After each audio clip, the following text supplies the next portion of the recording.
Ça se passe de commentaires.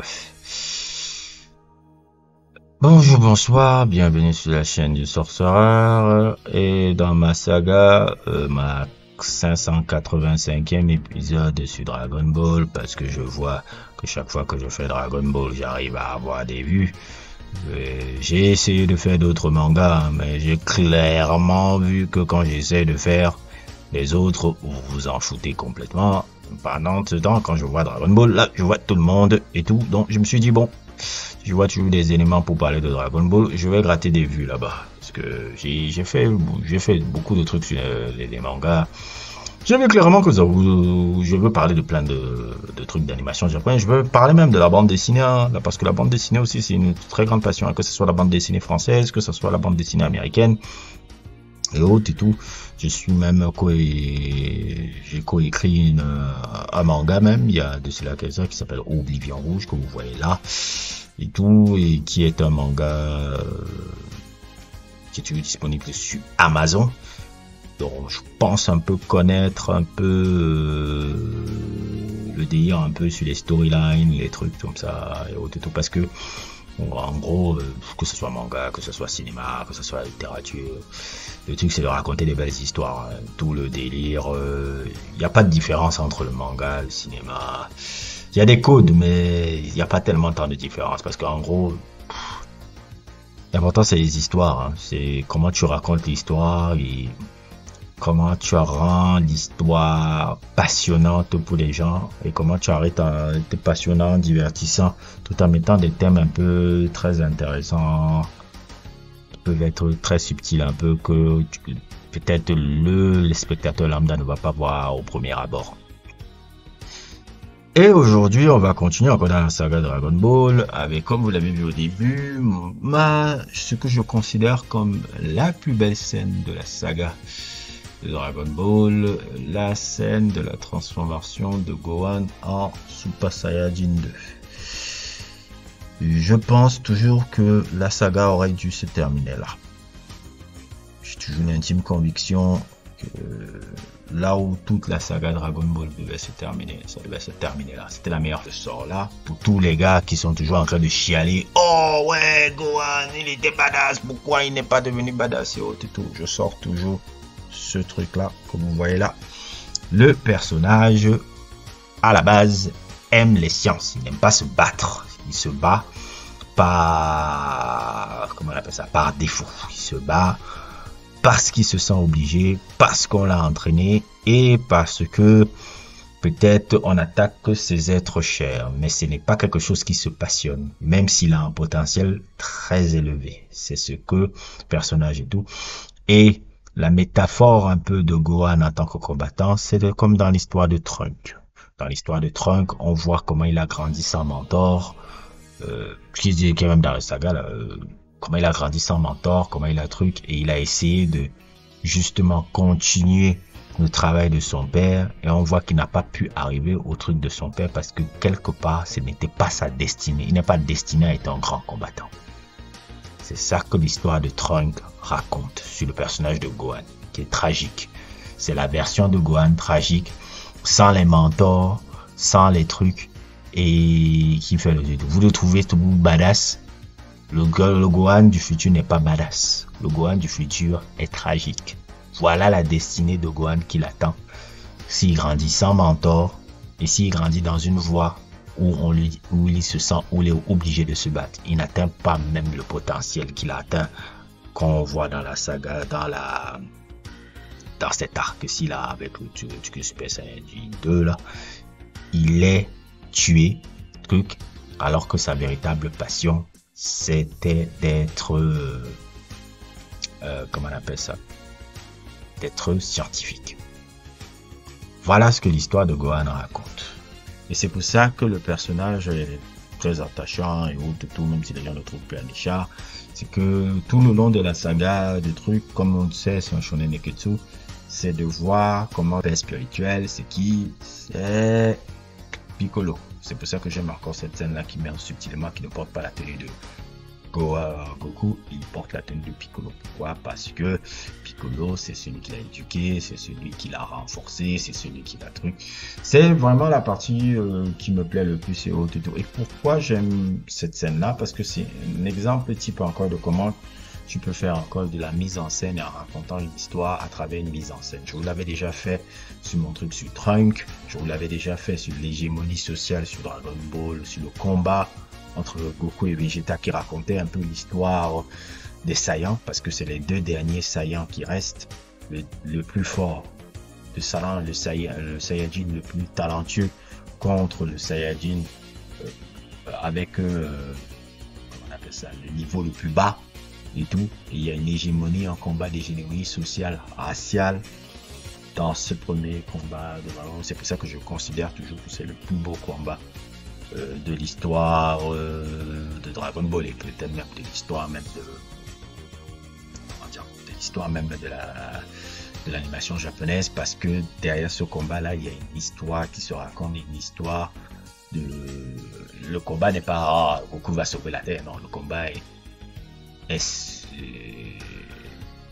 une hégémonie sociale raciale, une hégémonie sociale de la race Saiyan et autres. Le plus grand, le plus talentueux Vegeta, le plus bas âge qui est censé devenir l'élite, et le prolétaire Goku qui est en bas et tout. C'est magnifique. Donc quand tu vois un peu les petites subtilités derrière là, bon, ça avait l'âge adulte que j'ai commencé à capter ça, hein, puisque après on lit les livres de Joseph Campbell, il travaillait sur les scénarios, j'ai commencé à comprendre un peu ce genre de code là avec le temps. Et aussi ici, c'est comment tu fais la réalisation du héros et comment tu arrives à l'apogée du héros. Parce que l'apogée du héros de notre saga, c'est Gohan. Gohan, c'est l'histoire tourne autour de Gohan. Goku n'est pas dans l'histoire. Goku, il est un peu, si vous voulez, il est un peu comme dans All Might dans My Hero Academia. Maintenant, c'est vrai que ses apparitions sont marquantes parce qu'il sauve souvent. Et il n'est jamais là.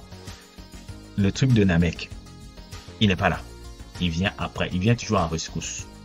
C'est ce code-là qu'on avait beaucoup. My Hero Academia apporté avec le personnage de Might au tout début. Il n'est jamais là. On est en attente d'All Might.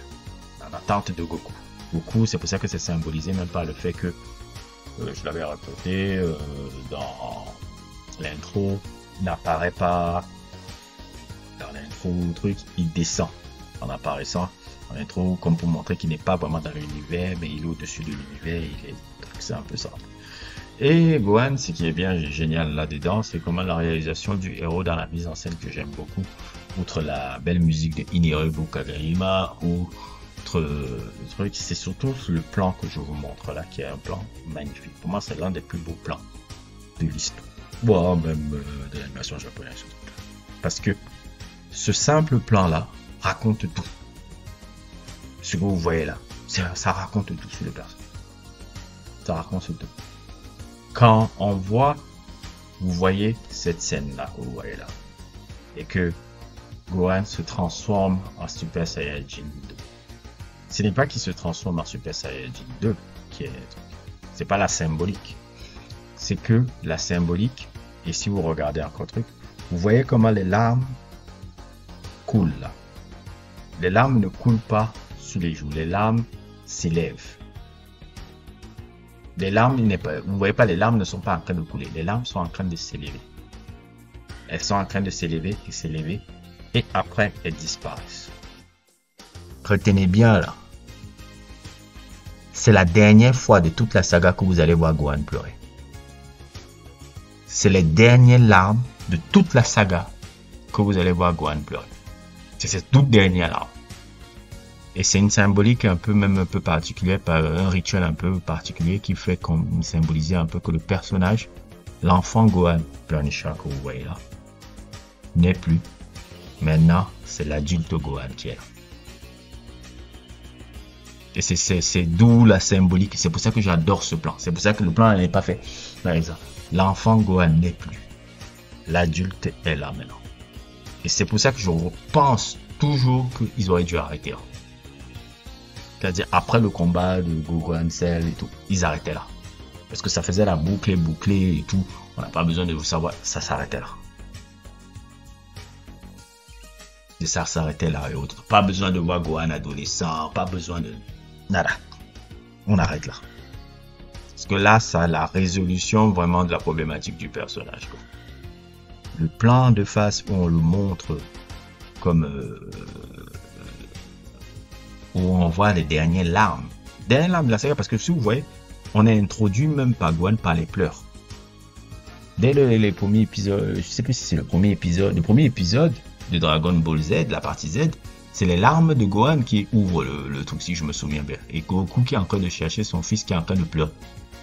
C'est les larmes de Gohan qui introduit carrément un peu même la saga là. Et c'est pour ça que je pense que ça aurait été bien que ça se termine à partir de celle par rapport à les dernières larmes de Gohan de la saga. Parce que ça là, c'était symbolisé comme les dernières larmes de Duke et l'enfant n'est plus, l'homme l'adulte Gohan est devant nous. Et celui qui va affronter Goku, Gohan là, c'est l'adulte, pas l'enfant qui pleure, c'est l'adulte et tout, qui s'assume et qui assume un peu maintenant la destinée de qui il est, de Duke, de oui, je n'aime pas la bagarre, oui, je n'aime pas le Duke, mais quand il s'agit de défendre les personnes chères et tout, je n'hésite pas à le faire. C'est magnifiquement écrit, hein. C'est magnifiquement, en un plan, hein. Tout est dit en un plan. Tout est fucking dit en un plan. Oh, pas besoin de faire trop de narrative, de monologues, bullshit, comme je vois souvent dans certains trucs là, on fait des monologues, on essaie des trucs là. Non, non, non, on n'est pas dans Fairy Tail ici. Non, non, non, un plan, et tout est dit dans le plan là.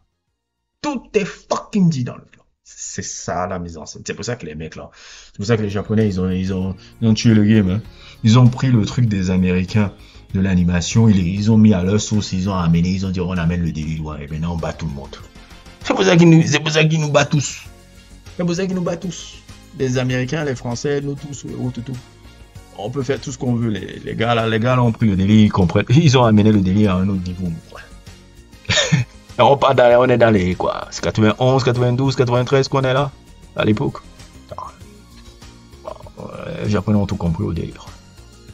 Il n'y a que les Français qui arrivent à comprendre l'animation japonaise. Les Américains sont que dalle, ils ne comprennent rien. Et ma foi, c'est ça un peu tout le génie de Akira Toriyama, le génie de la mise en scène, le génie de trucs. Et moi j'aimerais toujours savoir, j'ai toujours cherché pendant de longues années qui sont les gars qui ont fait l'animation de cette période-là. Qui ont fait l'animation de ce truc-là. Donc, vraiment, chapeau, reste in peace Toriyama, ton œuvre vieillit de toujours aussi bien. Et pour des gars comme moi aussi qui font des trucs de scénario et tout, c'est toujours bien de voir des masterclass de scènes comme ça, parce que ça me rappelle que il y a eu des génies comme toi qui ont su apporter dans l'animation tout court un divertissement de qualité. N'hésitez pas à liker, n'hésitez pas à vous abonner et à plus pour d'autres aventures. Et merde.